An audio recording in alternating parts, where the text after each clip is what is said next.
Have you ever watched a neighborhood smile while it quietly sharpens a knife? Have you felt the paper cuts of rules dressed up as concern? What if I told you the map they worship is wrong, and that tonight I'm bringing the older truth back to the table? I am Karen, and the road back to my cabin felt like a vein reopening in a sleeping body, pulsing with memories I had tried to cauterize yet never truly escaped, because some places sign your name into their weather and wait. The gravel hissed under my tires the way gossip hisses beneath locked doors at the end of cul-de-sacs, a private soundtrack for people who confuse neat hedges with moral clarity and minutes from meetings with meaning. I told myself I was only retrieving memories, a weekend errand with a practical finish line, but memory is never neutral. It is a partisan historian that annotates the margins in red and underlines what we fear to read aloud.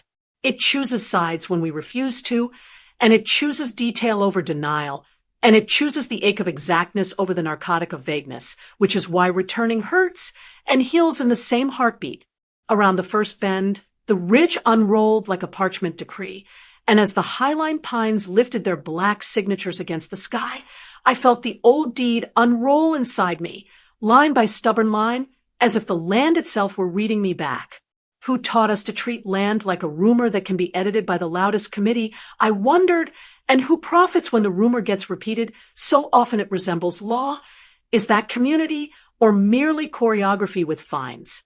On screen, illusion. The illusion is that paperwork is power because it arrives in envelopes with windows and speaks in capital letters.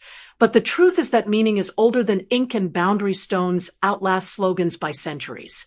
My cabin waited in a stand of firs like a witness who refuses protective custody, weathered but upright, scarred but articulate, a structure that remembers who hammered it into being and why.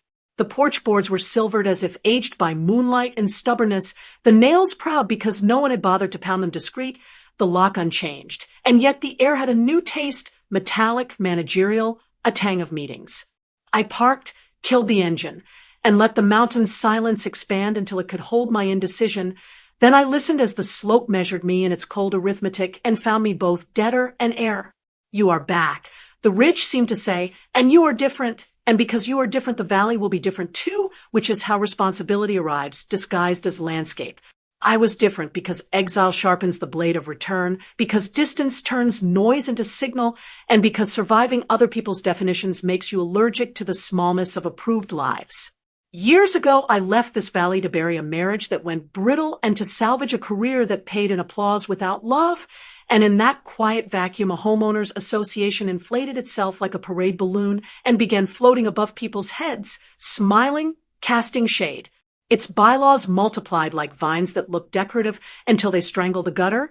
Its fees became rituals that felt moral because they were regular, and its meetings grew teeth precise enough to shave an owner down to size without leaving visible blood.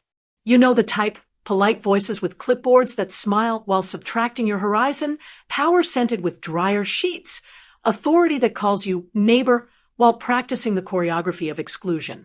They called themselves stewards, and then they called my cabin nonconforming, and then they called the meadow a buffer, as if renaming a belonging could convince it to forget its lineage and adopt theirs.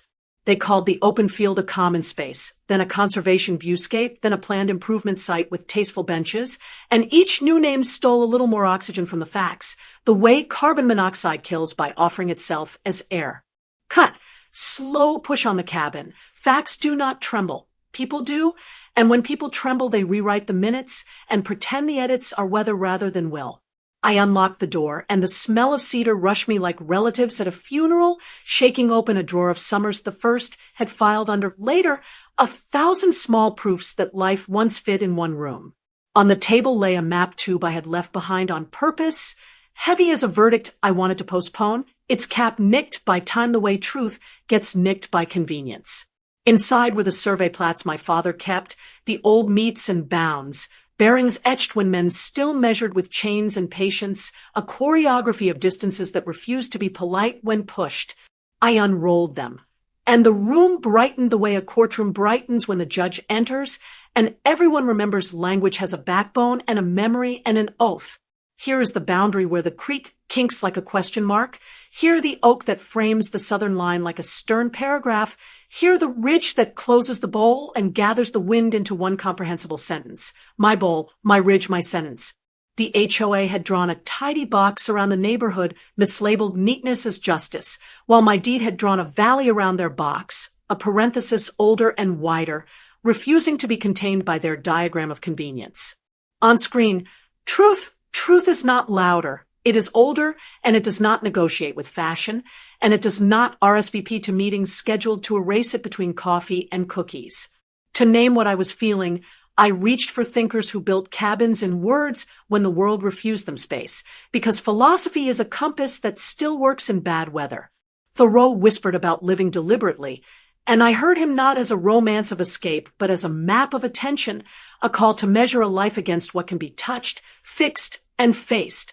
Foucault murmured about the panopticon, and I saw the HOA's watchtower, newsletter, camera, violation notice, pretending to be community while practicing surveillance, reshaping behavior by making people imagine eyes where there are none. Hannah Arendt stood by the sink like a stern aunt, reminding me that the banality of evil wears a cardigan, signs the check, files the form, and asks if you brought the proper cover sheet before it quietly erases your name. These companions clarified the geometry of what waited beyond the treeline, translating my anger into coordinates, my grief into bearings, my resolve into a route. The board believed that repetition becomes reality. Repeat common area often enough and a stolen meadow forgets it was ever private, just as a repeated rumor forgets it is a rumor and graduates into policy. They believe the myth that governance equals goodness, that the presence of process is evidence of ethics, that the calendar itself confers virtue on whatever is scheduled upon it. They believe that if they never said my name, I would stop existing, the way a child thinks the monster disappears when the blanket moves, not understanding that denial is a lantern for the thing it fears. I folded the maps with ceremonial slowness, the way you fold a flag you intend to fly again, crease aligning with crease until meaning stood at attention and memory saluted.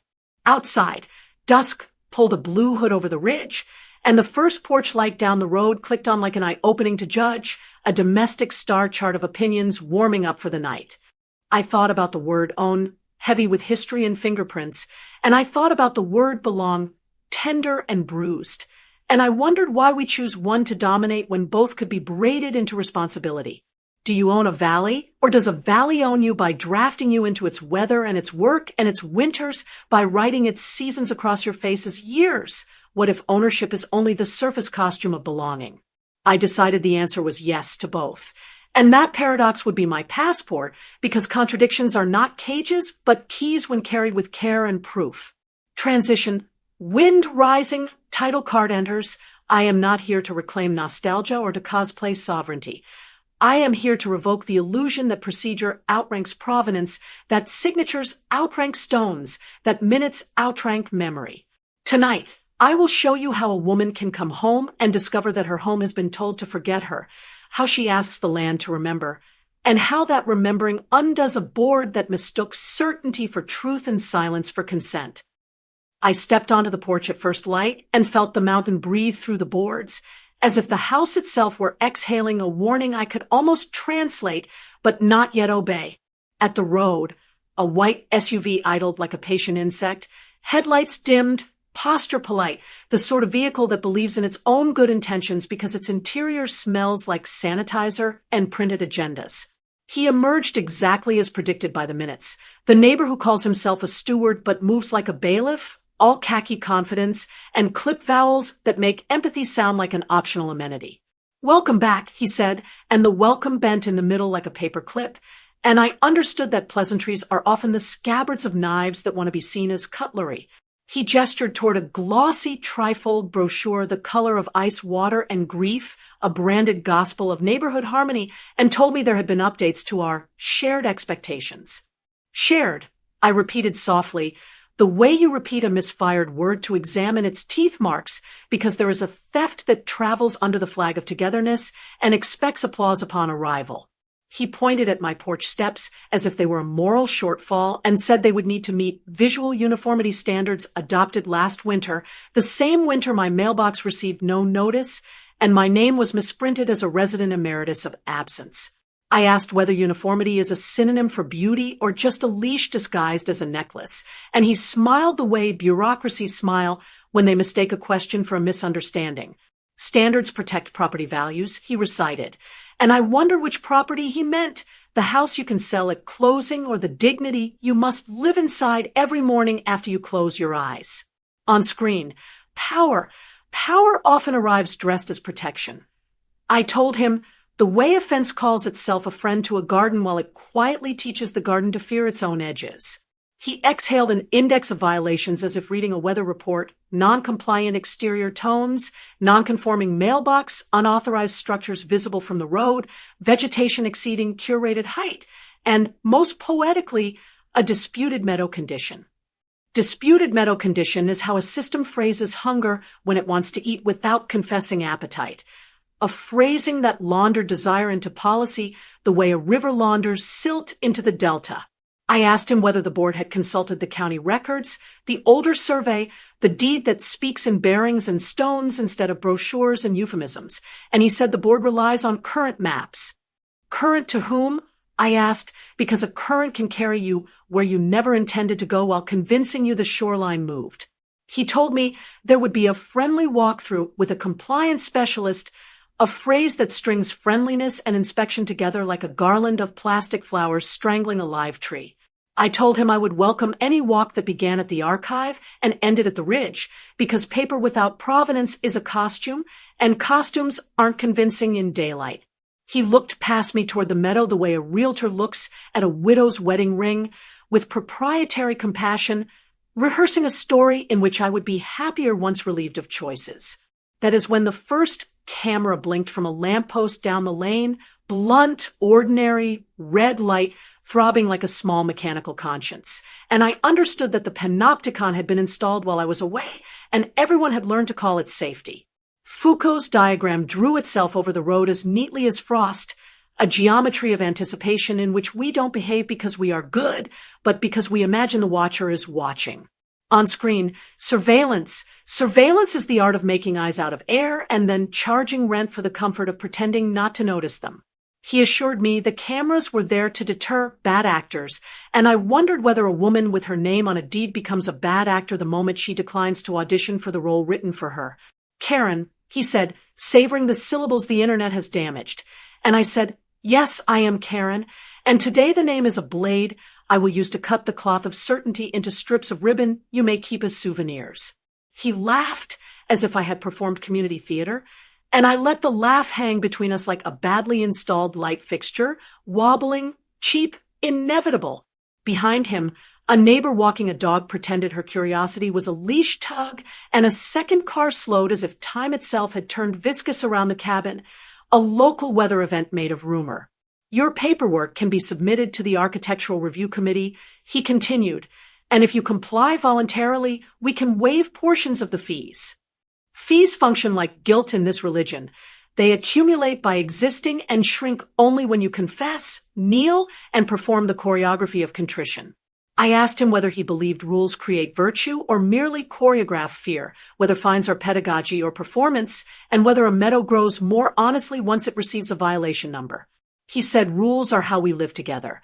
And I said rules are also how we agree to forget the edges of our lives until they fit inside a binder. On screen, illusion. The illusion is that conformity keeps the peace. The truth is that conformity keeps the quiet, and quiet is not the same as peace any more than sedation is the same as sleep. He told me the board had invested in community enhancements, and I pictured a future where the meadow would be improved into a parking lot of politeness, striped and fenced, a habitat for scheduled smiling. I told him the valley would not be enhanced, it would be remembered. And remembering is an improvement the way a scar is an improvement, not prettier, but proof that healing happened and will be defended. He said their council had reviewed the plats, and I said my council helped write the language that birthed their council's confusion, and the council before that signed the chain and bearing dance that still points north when no one is looking. I invited him to meet at the county clerk's office, where documents do not blush under fluorescent lights, where ink becomes a spine, where dates confess their birthdays whether or not they are fashionable. His jaw rested on a hinge of patience I recognized from school principals and airport managers, The hinge that thinks delay is dominion, and that women will grow tired if the hallway is long enough. But I have learned that endurance is a literacy, a way of reading the world past its headlines, and that my lungs now speak fluent mountain. He produced a tablet and took a picture of my porch, of my mailbox, of the line where my grass becomes my meadow, becomes my valley, becomes their fantasy, clicking each image like a rosary bead polished by habit. Photographs, I said, will help us remember who we were when you believed your box could contain my bowl. He said there would be a hearing, a word chosen to imply listening while ensuring a verdict, and I said there would be a history, a word chosen to imply memory while ensuring consequence. On screen, truth. The truth is not a surprise party. It is a calendar invite the land sends every year, and those who ignore it don't avoid the meeting. They arrive late and loud. When he finally drove away, the SUV left a ribbon of dust that wrote his certainty across the air, and then the wind edited it, and then the sun erased it, and I felt the day flex its shoulders. In the quiet that followed, I thought about how our culture mistakes surveillance for care, management for meaning, procedure for justice, and how each mistake is a door left unlocked for those who prefer theft to argument. I walked the property line with my father's compass, its needle still stubborn after decades, and felt the valley steady my pulse the way a metronome steadies a pianist who has decided to complicate the melody. By the time I reached the oak at the southern line, I knew three things. The board would escalate, the neighbors would perform concern, and I would answer not with volume but with evidence, language, and the long memory of stones. And there, with my hand against the bark that outlived every meeting, I whispered to you, the viewer I am asking to walk with me, that what is coming is not a fight about steps and paint, but a trial about whether comfort can outlaw truth and call itself a neighborhood. I drove to the county seat because truth prefers fluorescent lighting and bad coffee to candlelight and legend, and because archives are where the world keeps its bones when fashion tries to change the skeleton. The clerk's office smelled like dust that learned to read, and the hum of the copier made a kind of secular hymn, a machine chant for people who believe in signatures the way sailors believe in stars. I told the clerk my name, told her the parcel number, told her the word parent tract, as if I were offering a password to a door that has no handle, only patience. She pulled books that were not really books, great atlases of ink and oath, and laid them open as if she were setting a table where the guests are dates and deeds, and anyone willing to stop pretending memory is optional. On screen, provenance is the genealogy of meaning, a lineage that refuses adoption by convenience, and I watched it walk toward me in columns and bearings that did not care whether the HOA liked their outfits.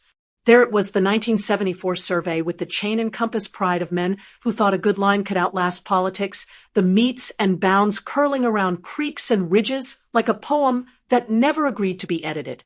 I traced the callouts with my finger and felt the paper lift under my touch as if the valley itself were breathing through the fiber, a bellows of memory pushing back against a decade of euphemism. The clerk, efficient as a metronome, printed certified copies and stamped them with a seal that thumped like a judge's gavel learning percussion, and the sound arranged the room into before and after. I asked to see the newer plats, the ones the board loved because they looked simple and therefore felt true, and she rolled out a tidy rectangle like a polite lie with squared shoulders.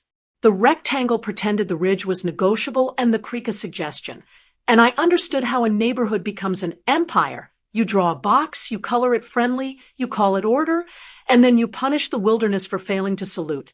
I overlaid the old survey on the new map by holding them against the window, and the sunlight performed an X-ray, revealing a fracture where governance had tried to rearrange a bone it did not own. Cut. Slow zoom on layered maps. The misalignment was not an error. It was a decision that dressed itself as efficiency, hoping no one would bother to measure the convenience. I requested the records of lot line adjustments and easements and anything with the odor of ambition, and the clerk handed me a stack that weighed like a weather system waiting to break.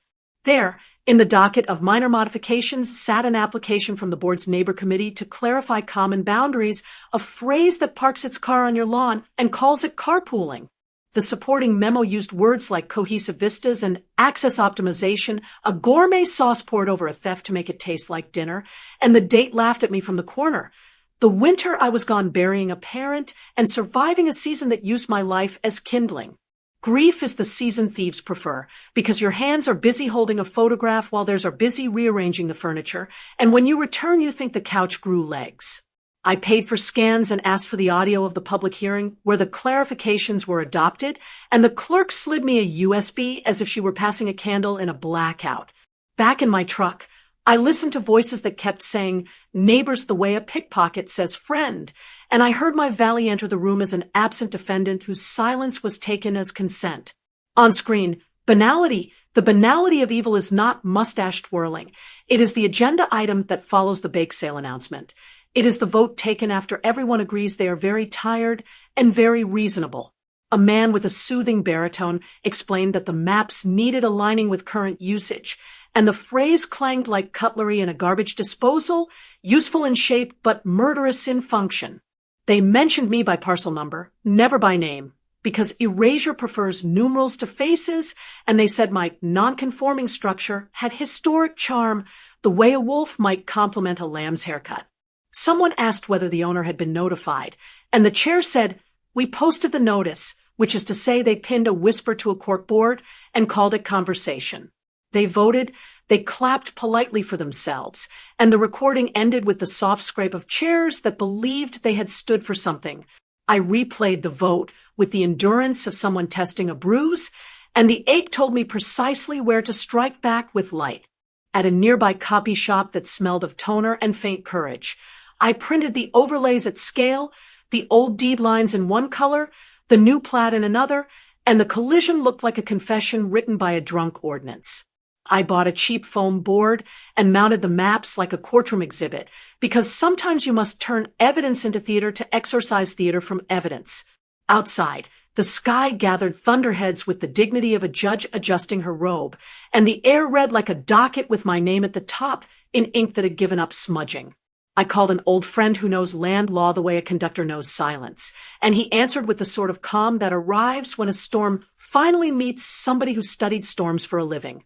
He said, "Bring the chain of title, bring tax receipts, bring affidavits from older neighbors, bring photos older than anybody's agenda, and bring water, because truth is thirsty work." I knocked on a door at the edge of the valley, and an elderly couple welcomed me like a season returning, their eyes holding a map older than any survey, a cartography of births and haying and winters that folded men in half. They remembered my father staking the corner by the creek when I was too small to be useful and old enough to fetch nails, and they signed statements with hands that shook only when they stopped writing. On screen, testimony. Testimony is memory with a signature, and each affidavit placed another stone in a wall no bulldozer could move without sounding like a sin. I photographed the boundary stones that the new plat had forgotten to consider, their lichens older than the HOA, their shadows making metaphors out of afternoons, their presence a sermon on what outlasts. I found an iron pin elbow deep in the meadow where the board's clarification ran a line that denied its existence, and when the magnet found metal it sounded like a bell made of certainty. Back at the cabin, I laid everything on the table, deeds, affidavits, photos, pins, overlays, and the wood groaned like a stage learning it would host a play it actually believed in. I wrote a letter to the board invoking their own bylaws and a calendar date, 6 weeks hence for a hearing at which I would appear with counsel and a valley's memory arranged into sentences. I CC'd the county, because sunlight is not a threat, but a therapy, and I BCC'd myself with a prayer that the file size of truth would not crash the server of complacency. Then I did something unfashionable. I sat in silence and practiced the choreography of restraint, because rage is gasoline and patience is the road that knows how to carry fire without becoming ash. On screen, truth. The truth is that paper can be a weapon or a wound, depending on who holds it and whether their grip is gratitude or greed. And that night I fell asleep holding paper like a rosary that believes in maps.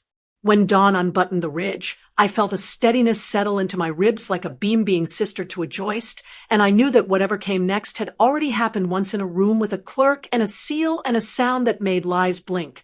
The valley waited outside with the patience of stone and the appetite of grass, and I promised both that I would not confuse their quiet for consent, that I would not outsource my backbone to a schedule, that I would not let a box teach a bowl to apologize for being round. And as the first neighbor's dog barked at the returning light, I whispered to you that this is not a story about maps. It is a story about how we let comfort redraw reality, and how sometimes the only antidote to a tranquil theft is the noisy elegance of proof. I arrived at the clubhouse on a Tuesday evening that smelled like disinfectant and certainty, a synthetic cleanliness that pretends to sanitize not just surfaces but history itself, the kind of odor that tells you someone has already decided what the truth will be and has sprayed the room to make dissent feel unsanitary. Folding chairs stood in grid ranks like obedient thoughts arranged for inspection, all pointed at a dais where a microphone waited like a polite guillotine, promising that if a head must roll, it will do so with impeccable audio. I carried the foam board overlays and a binder swollen with sworn memory, and the binder's rings creaked like an old door admitting a guest no one expected to stay, an audible hinge between the comfort of rumor and the discomfort of record. Faces turned with the synchronized caution of sunflowers on a cloudy day, wary, yearning, performatively curious, each profile calibrated to be seen caring without committing, as if empathy were a HOA-approved paint color that chips under weather. The chair tapped a gavel once, a small wooden thunderclap, and said we would begin with housekeeping, a phrase that always means the mess belongs to someone else, and the agenda glided outward like a placemat laid over a stain. They announced a bake sale, a pothole repair, and a humane new pet policy, then slid my valley into the docket as item 7, as if dessert could soften a verdict, and as if sugar could be a substitute for spine. On screen, Procedure strutted across the room in bullet points and clip art, wearing the fixed smile of a cruise director, while Justice waited barefoot in the hallway, holding a stack of deeds like shoes she refuses to put on for other people's comfort. When they called my parcel number instead of my name, I stood, and the room adjusted itself almost imperceptibly, the way furniture seems to shift when a secret enters. Nothing moves, and yet space is suddenly narrower. The neighbor in khaki smiled with the practiced warmth of a warranty brochure, then rearranged his papers with the intimacy of someone petting a trained animal, and I understood that his confidence came from confusing custody with care. I said my name into the microphone and felt it travel across faces that had only known me as an absence with property taxes, a line item that paid on time, a myth that was convenient until it spoke. I began with dates the way a surgeon begins with washing hands, because chronology disinfects sentiment, and the sequence of events is the first vaccine against charming lies. I placed the old survey on the easel and the new plat beside it, and in the projector's glare, the overlap glowed like a wound finally consenting to be seen, a cartographic bruise where convenience had swung at history. The chair squinted as if truth were too bright to look at directly and asked whether my documents were current, as though age were a defect in memory rather than evidence of endurance. I said they were continuous, and you could feel the word unsettle the room like a draft from an unsealed window, because continuity undermines the theater where each meeting pretends to be a creation myth. Continuous means the river did not ask the calendar for permission to turn, and the stones did not RSVP before winter, and ownership is not a costume to be hemmed by whoever has the neatest scissors.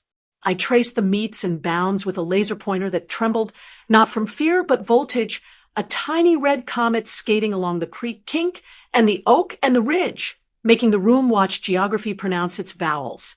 Khaki raised a finger, pliant, priestly, and suggested that usage had redrawn reality the way footsteps redraw a path through snow, implying that repetition blesses trespass, and that habit is a sacrament. I asked if he believed trespass becomes tradition when repeated politely, and his smile thinned like ice in late March, the kind that looks solid from the shore and then drops the skater through. On screen, illusion. The illusion, I told them, is that popularity can vote a map into a different shape without leaving fingerprints. The truth is that a boundary stone does not check polling data before it points north. A woman in a cardigan said she loved open spaces but worried about liability, and I said love that sues its object is lobbying in a borrowed sweater, while liability without lineage is just fear cosplaying as prudence.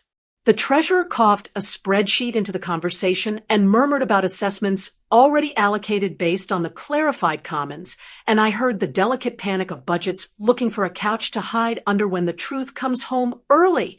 I introduced the affidavits. Elderly hands making cursive into law, neighbors turning memory into masonry, and each signature stood like a small lighthouse refusing to be redecorated into a sconce.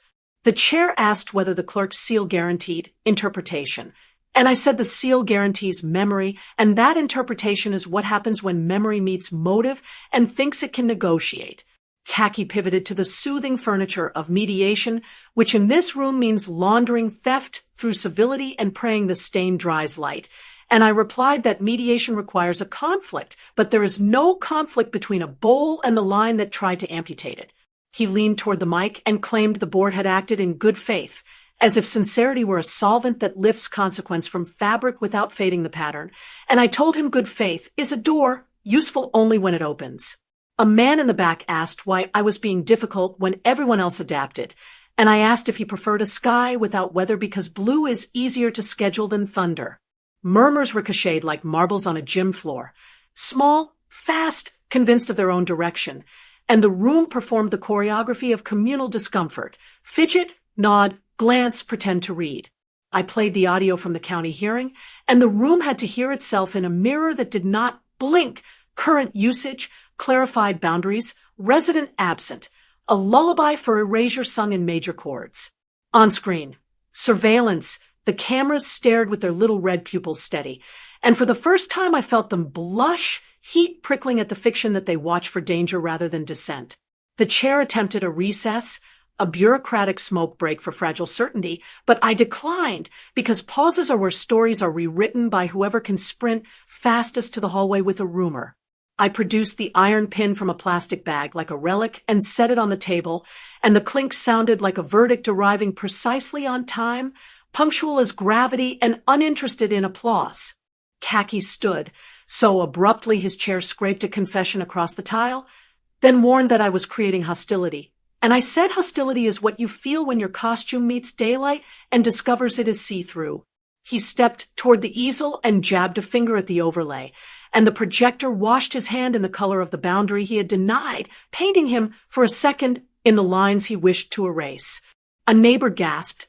Another whispered my name like a password she had been told was dangerous, and the audience inhaled collectively, a human accordion playing a note called maybe the first honest chord of the night.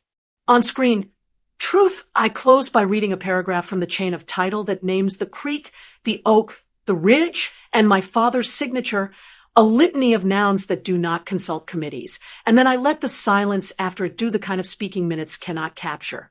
The chair announced the matter would be taken under advisement, which is bureaucracy for we need time to invent a smaller version of the truth, a pocket-sized honesty that won't bulge the slacks of policy.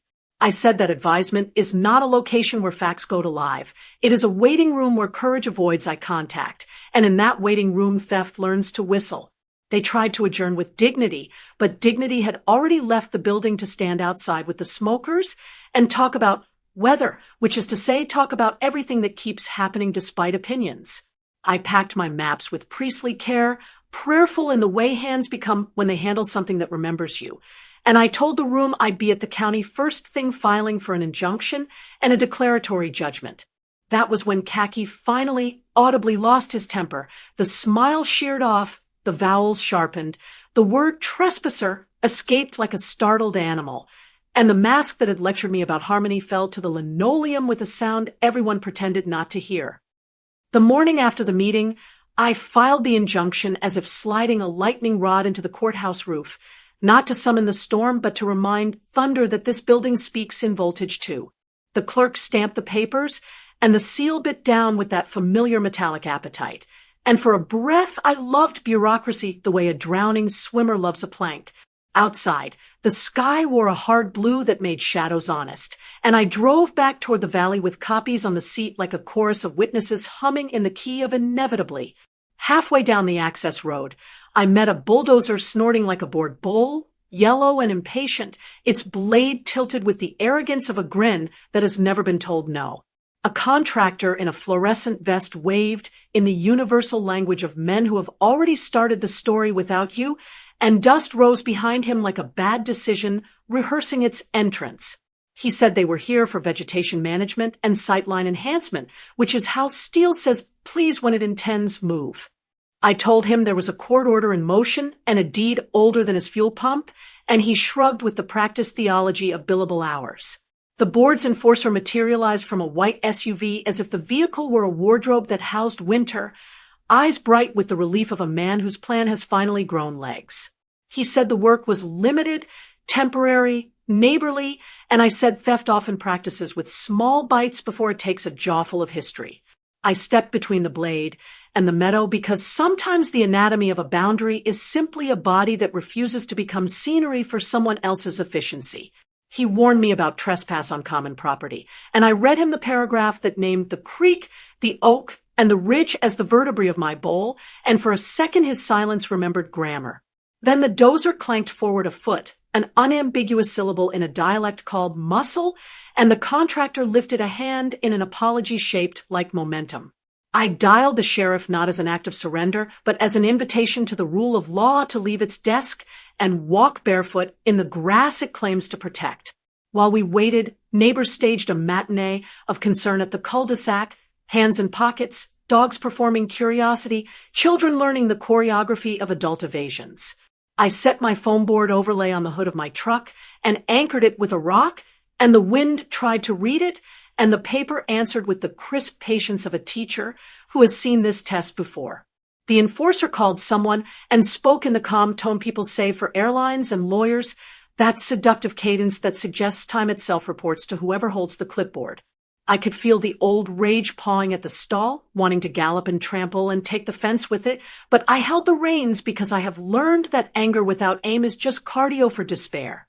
When the deputy rolled in, the scene rearranged itself the way molecules straighten when a magnet arrives, every gesture aligning toward the badge that has the power to mispronounce justice or pronounce it correctly. I greeted her by name because I had read it on last month's docket, and she greeted me by the name the board refused to say aloud, and already the air felt less rented. She asked for documents, and I gave her date, plaque, seal, affidavit, pin, photograph, and the simple, impossible geometry of a valley that refused to become ornamental. The enforcer presented his permits like a magician's deck, thick with cards that look impressive until the trick requires gravity to forget its job. The deputy read, and silence grew ribs, and even the dozer idled like a choir boy discovering the hymn is in a minor key. She walked with me to the iron pin, and the oak and the creek kink, long strides that made the map obey, and at each stop the landscape spoke in nouns that do not audition for adjectives. Back at the machines, she told the contractor there would be no work today beyond the gravel, and the phrase no work today landed with the soft, catastrophic power of mercy enforcing memory. On screen, authority, I realized, is not the volume of the voice or the size of the blade. It is the fidelity of a decision to the oldest available fact. The enforcer's smile returned in fragments like a mosaic made of broken certainty, and he announced there would be consequences for obstruction, a word that tries to sound like a river even as it builds a dam. I said the only obstruction here was the board's habit of mistaking its box for the world, and the deputy's mouth twitched, a human apostrophe punctuating an unwritten sentence. The contractor kicked at a stone and apologized to nobody in particular, which is to say he apologized to money, and I almost pitied him because machines are the easiest alibis men ever invented. The neighbors dispersed with the embarrassed choreography of guests leaving a party that never reached consent, and the cul-de-sac forgot to wave as if memory might incriminate it. I brought coffee to the deputy, and we spoke of winters and roads, and the exhaustion of always being the adult in rooms where people want rules to parent their appetites. She suggested a temporary signage perimeter, and I agreed, not because signs create truth, but because signs remind laziness that someone is awake. After she left, the valley inhaled, and the wind rehearsed the word reprieve through the reeds until it sounded like a vow. I walked the line again and found a new survey flag tucked under brush like a secret rehearsing its debut, bright as denial, stubborn as fresh paint on a condemned door. I photographed it, logged its coordinates, and texted my counsel, then tucked the flag into my pocket like a captured rumor that would be introduced to sunlight at the appropriate hour. On screen, escalation, I understood, is what happens when a story refuses to collapse into convenience. And this story had decided to grow bones that bureaucrats could trip over.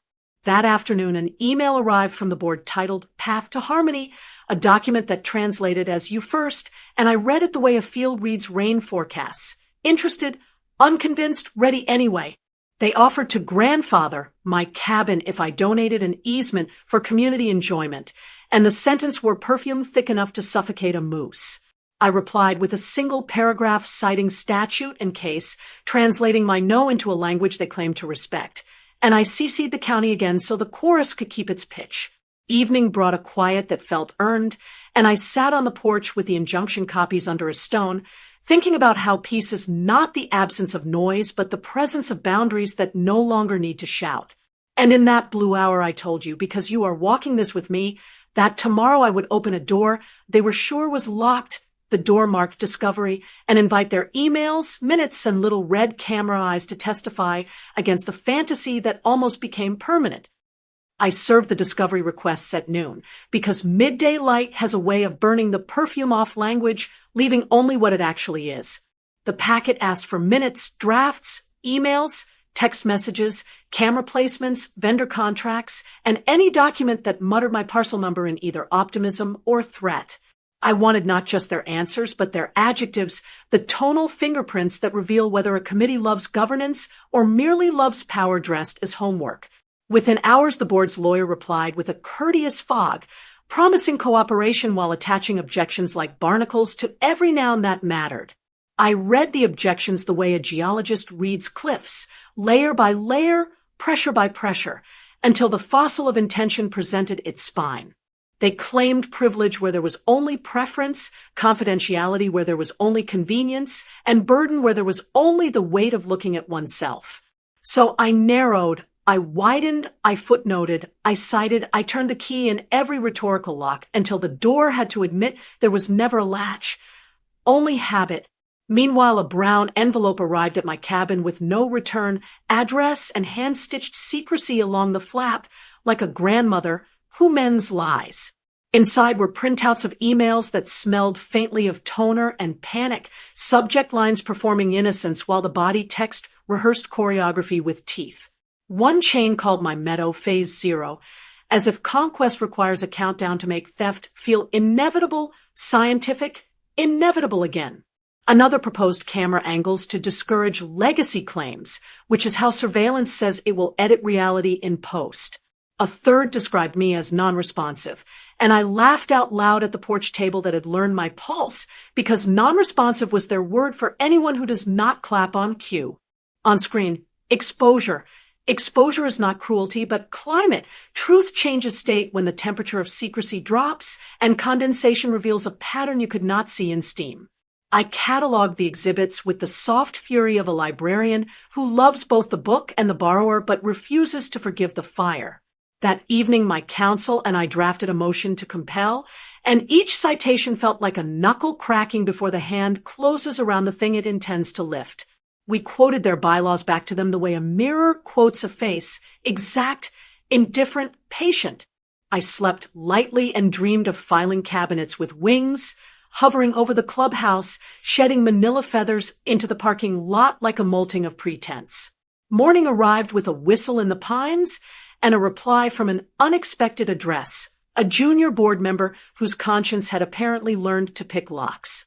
She wrote that she joined to help and had found herself helping something else and attached a folder titled Drafts, not for circulation, which of course is what drafts are for when truth is expensive.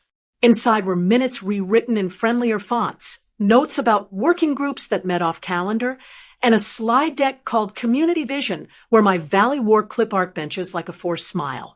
There was also a memo labeled Messaging Plan, bullet points on how to say theft without the audience hearing theft, legacy inconsistencies, alignment with values, safety enhancements, inclusive access. Inclusive access is the mask theft wears to convince kindness to carry its luggage. We filed the new exhibits with the court, and the clerk's stamp fell like a metronome teaching a room how to count. The board's attorney requested a protective order, and I did not resist, because I have no interest in spectacle, only in light measured in lumens strong enough to read by. Still, rumors moved through the cul-de-sacs like wind wearing perfume, and the cameras seemed to blink faster as if their little red eyes had learned to squint. On screen, panopticon. The panopticon does not need to be perfect. It only needs a heartbeat because our imaginations will provide the rest of the circulatory system. I drove the perimeter and documented each device. Height, angle, field of view, mapping the choreography of attention they had tried to automate. A vendor contract surfaced that promised behavioral normalization over 18 to 24 months, and I underlined the phrase until the page felt tattooed with its own confession. Normalization is the velvet rope they stretch across your own doorway and then applaud when you learn to duck. We deposed the treasurer first, and his hands shook in perfect time with the laser pointer that would not stay still on the budget line labeled Site Improvements.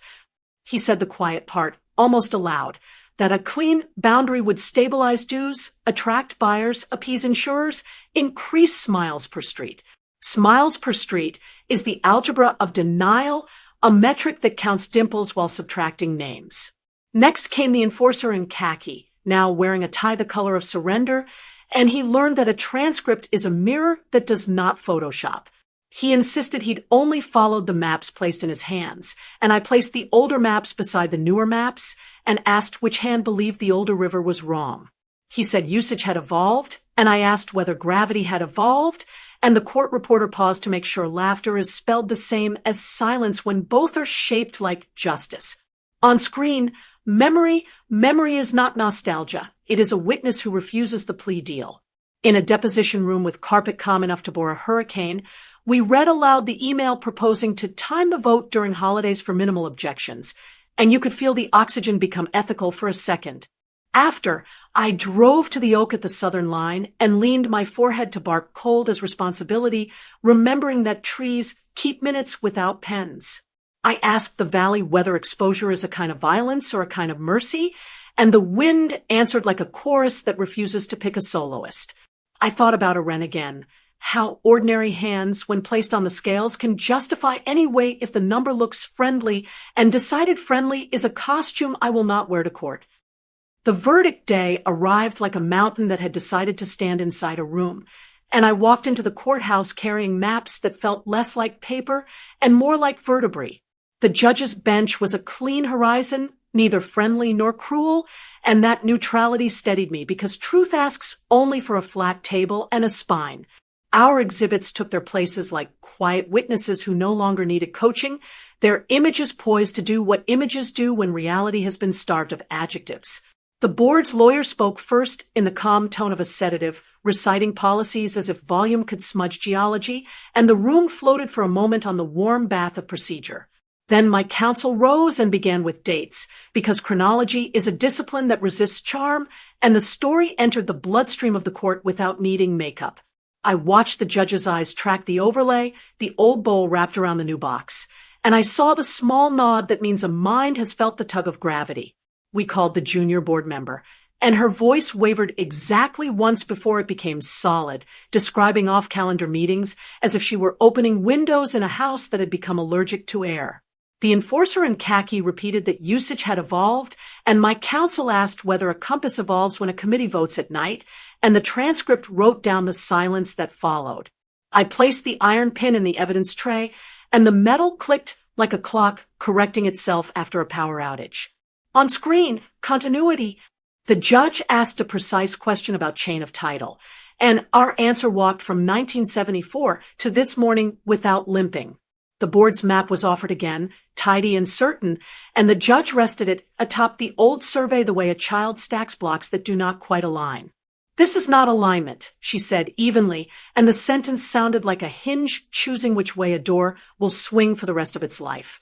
She ruled that the clarifications were void, the attempted absorption unlawful, the cameras over the disputed meadow unauthorized, and the injunction converted into a declaratory judgment. In one paragraph, she returned the valley to its proper pronouns, and I felt language hand me back my lungs. The room exhaled in discordant chords, relief, resentment, rehearsal, and the gavel ended the music with a single, unambiguous beat. Outside the courthouse, the air felt taller, and the sun put its hand on my shoulder the way a parent does when the doctor finally speaks plainly. Reporters did not appear, and I was glad, because some victories should be measured in restored nouns, not headlines. I drove home slowly, listening to the engine breathe and the gravel answer, and I realized that restoration has a sound, patient, granular, exact. At the cabin, I took down the temporary signs and set them neatly in the shed, artifacts of a skirmish that had chosen wisdom over ruin. I walked the line with a hammer and small cedar stakes, not to redraw anything but to honor what had refused erasure, tapping each stake as if I were ringing a bell for attendance. The deputy returned in the afternoon with a short note: cameras to be removed within 10 days, construction permits revoked, contractor notified, compliance to be inspected without theatrics. The enforcer drove by slow, eyes calculating the math of persistence, and I nodded without triumph because victory is a solvent that can dissolve humility if left unattended. Neighbors came one by one, the way confessions avoid a crowd, and each brought a pie of apology or a sentence that asked to be forgiven for wearing the wrong costume. I asked them to walk with me to the oak, to the creek, to the pin, and I let geography do the absolving that my temper could not be trusted to manage. On screen, repair. We held an open day on the meadow and read the chain of title aloud like a liturgy. Then we planted native grass seed in the boot prints of the Bulldozer as a small ceremony for the difference between intention and impact. The board scheduled its own meeting titled Rebuilding Trust, and I attended not as a victor, but as a witness determined to teach memory how to sit in every chair. I proposed 3 reforms. Maps must meet the archive before they meet a vote. Cameras must meet a supermajority of those most watched, and minutes must speak in names before they dare speak in numbers. There was resistance. There always is, because comfort fears mirrors, but the junior member lifted her hand and said she was tired of trying to redecorate a house that kept moving the foundation. The reforms passed, thinly at first, then thicker as people felt the floor hold. And for the first time I heard the neighborhood applaud without rehearsing. At dusk, I stood in the valley and asked the larger question that had shadowed every smaller answer. What do we own when owning becomes a verb that mistakes possession for belonging? I told the camera, which now slept in its box, that the thesis is simple and unbearable. Community without conscience is choreography, and order without origin is a costume that will ask to be forgiven only after it has eaten. On screen, truth. The truth is that power loves tidy lines because they hide the mess where love and duty actually live, and the work is to hold a map and a hand at the same time without crushing either. I am not a heroine. I am a hinge, and my job was to let a door swing back to the opening it forgot. If you are watching this from inside a box that calls itself the world, I am asking you to find the bowl you abandoned and ask its stones to remember you. Plant stakes where memory can find them, read your names aloud where minutes tried to erase them, and refuse the ease that costs you the ground under your feet. On screen, vow.